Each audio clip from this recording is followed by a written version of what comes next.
if you're a D2C brand, maybe a food and beverage brand, and you're still relying on like live photo shoots, taking your product out in the wild just so you could take pictures, this workflow might actually make you want to think twice before you hop in the car, drive for 40 minutes to get to this lake.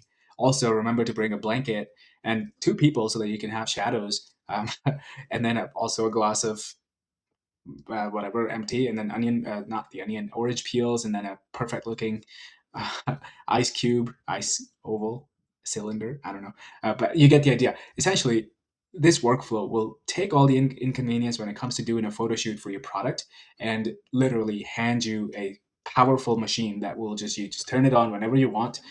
Once you have it obviously set up properly, and yeah, let me show you exactly what we're gonna do. So essentially, I went online and got some of these images. This is just images from the web, screenshots, and I uploaded them. And then I told the AI agent to actually just go analyze all these images so that I can kind of have a vibe of the photo shoot that I'm trying to do.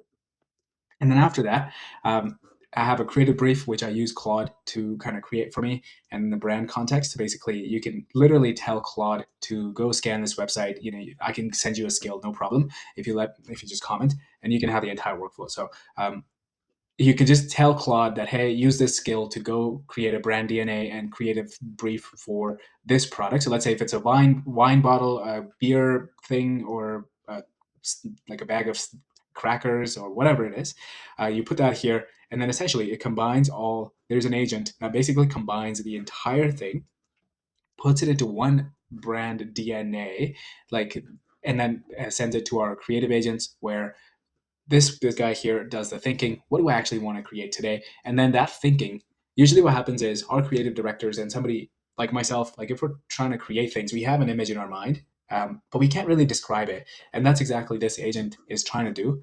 And then after that, we put it through the quality gates. We make sure that we have the entire vibe, like is it matching the vibe that we give it, and then make sure that it is. And then we just generate images. And if we don't like any, we just hit this button again. Because usually the prompt is never the problem. It's just that image model just sometimes hallucinates, or I guess it doesn't really understand the context.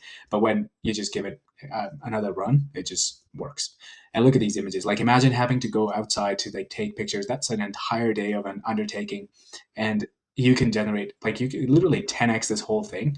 Obviously, like you'd have to tinker with the workflow itself and make sure that it's actually consistent to be able to be like, oh, you know what, I can just hit a button and have it generate things for me.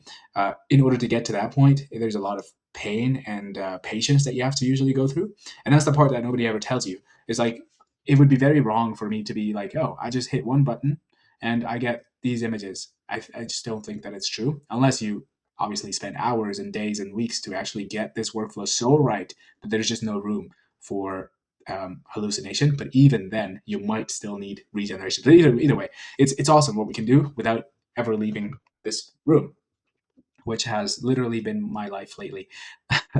Claude Code is where I live. But anyways, yeah, if you want this, just comment drinks and I'll send it to you. I just made it up. Comment drinks.